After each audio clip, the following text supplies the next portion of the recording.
सद्गुरुदेव की जय।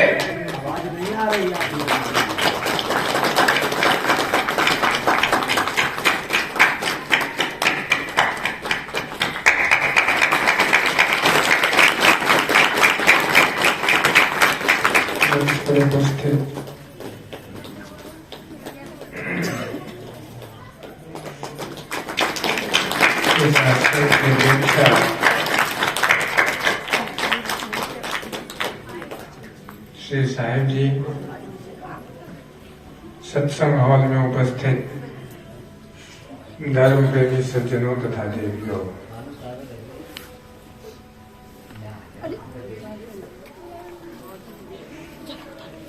कुछ निवेदन करने के लिए आया हूं।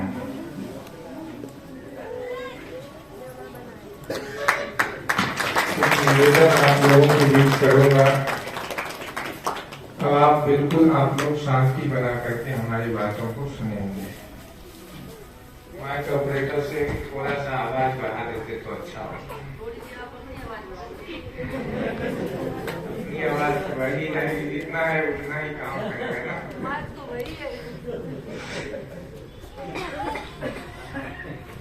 हमारे मन संचालक साहब ने बहुत ही अच्छी बात कही, समय का ध्यान रखना चाहिए। वास्तव में विचार करके देखें तो मनुष्य के जीवन को महान बनाने की प्रक्रिया में मर्यादा बहुत बड़ी बात है। जिस व्यक्ति के जीवन में मर्यादा नहीं है, या यूं कह ले जिस व्यक्ति का जीवन मर्यादित नहीं है, वो व्यक्ति जीवन में कभी भी अपना विकास नहीं कर सकता, अपना उत्कर्ष नहीं कर सकता। जीवन का अगर उत्कर्ष चाहते हैं तो जीवन में मर्यादा की बहुत बड़ी आवश्यकता है। हमारा जीवन मर्यादित हो, और मेरे शब्दों में समझें तो धर्म का भी वास्तविक अर्थ मर्यादा है। अगर धर्म को समझना हो, अध्यात्म को समझना हो, तो धर्म का वास्तविक अर्थ मर्यादा है। इस प्रकृति में जितने भी पदार्थ हैं वो सब अपनी मर्यादा में अवस्थित है। मिट्टी है, मिट्टी की अपनी मर्यादा है। पानी है, पानी की अपनी मर्यादा है। पानी की मर्यादा है शीतलता, ठंडापन होना, वो उसका गुण है, धर्म है, स्वभाव है। गीता कहती है स्वभावो अध्यात्म उच्यते। का अध्यात्म क्या है, धर्म क्या है, का स्वभाव है, व्यक्ति का नेचर, जिसको कह लीजिए आप नेचर, गुण, प्रकृति। अग्नि का धर्म है उष्णवत्ता। अगर अग्नि में जलन न हो, गर्मी न हो, तपन न हो, तो उस अग्नि को लोग बाहर फेंक देते हैं ना, उसका कोई उपयोग नहीं रह जाता है। तो इस प्रकृति जगत में जितने भी पदार्थ हैं वो सब अपनी अपनी मर्यादा में अवस्थित है, अपनी अपनी मर्यादा के अनुकूल जीवन जीते हैं। दुर्भाग्य ये है कि हम मनुष्य होकर के हमारे जीवन में आज कोई मर्यादा नहीं है। मनुष्य का जीवन अगर मर्यादित हो जाए, मनुष्य के जीवन में मर्यादा आ जाए, तो मानव अपने जीवन का विकास कर सकता है।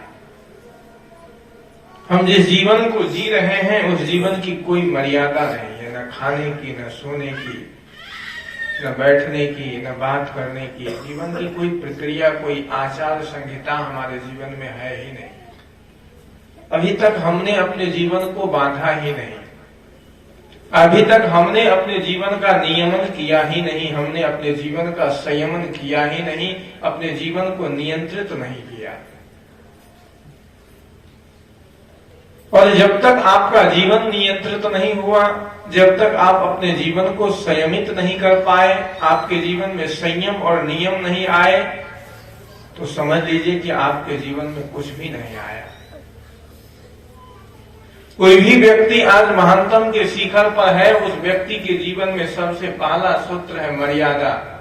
उसने मर्यादा का अनुपालन किया कि जो जीवन हम जी रहे हैं तो कब कहाँ बैठेंगे, कब किसको कितना समय देंगे, कब किससे कितना बात करेंगे, कब किससे कितना बोलेंगे। जिस व्यक्ति को ये ज्ञान नहीं है वो व्यक्ति जीवन में कभी अपना विकास नहीं कर सकता।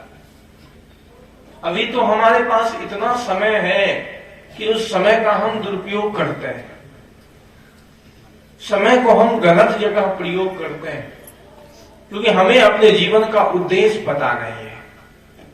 हमें अपने जीवन मूल्यों को अभी तक पहचाने नहीं है। जितने भी महानतम लोग को देख लीजिए, एक संत कहानी वास्तविक घटना बता रहे थे, बहुत बड़े संत हैं, अभी के समय में नाम नहीं बताऊंगा मैं, बहुत प्रतिष्ठित संत हैं। क्योंकि मेरा आना जाना लगभग सभी संप्रदायों में होता रहता है, चाहे सन्यासी हो, उदासी हो, वैरागी हो, जितने भी संप्रदाय हैं और भारत के जितने भी शिष्य संत हैं, सबसे लगभग मैं सबको देखा हूं, सबसे मिला। हरिद्वार नगरी ही तीर्थ भूमि, संतों की भूमि है।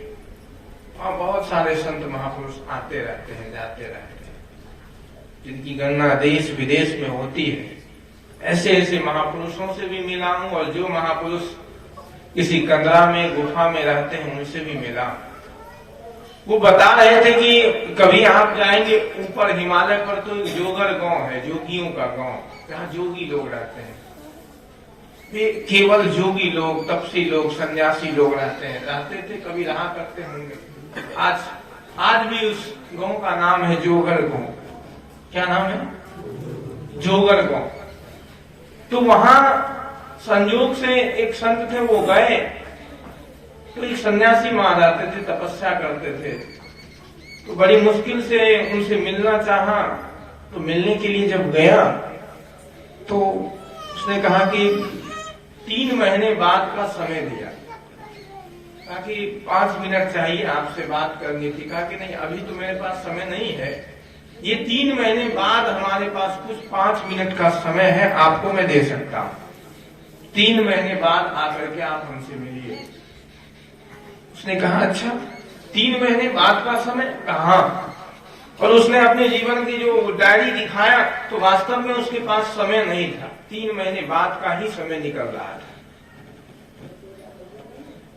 अब सोचिए कि वो अपने जीवन का मैनेजमेंट कैसे करता होगा, लाइफ का मैनेजमेंट। और हमारे पास इतना समय है कि खाली, इतना आदमी के पास आज खाली समय है कि समय नहीं कटता है। समय को काटने के लिए आदमी सिनेमा घर जाता है, समय काटने के लिए आदमी जुआ खेल रहा है, समय काटने के लिए आदमी क्या क्या नहीं कर रहा है। इसका अर्थ है कि आपके जीवन का अभी तक कोई उद्देश्य बना नहीं है। आपने अपने जीवन का कोई विशेष उद्देश्य नहीं मिला है। कई लोग आते कहते बाबा जी क्या करें, समय नहीं कटता है, टाइम नहीं कट रहा है, समय नहीं जा रहा है, क्या करें।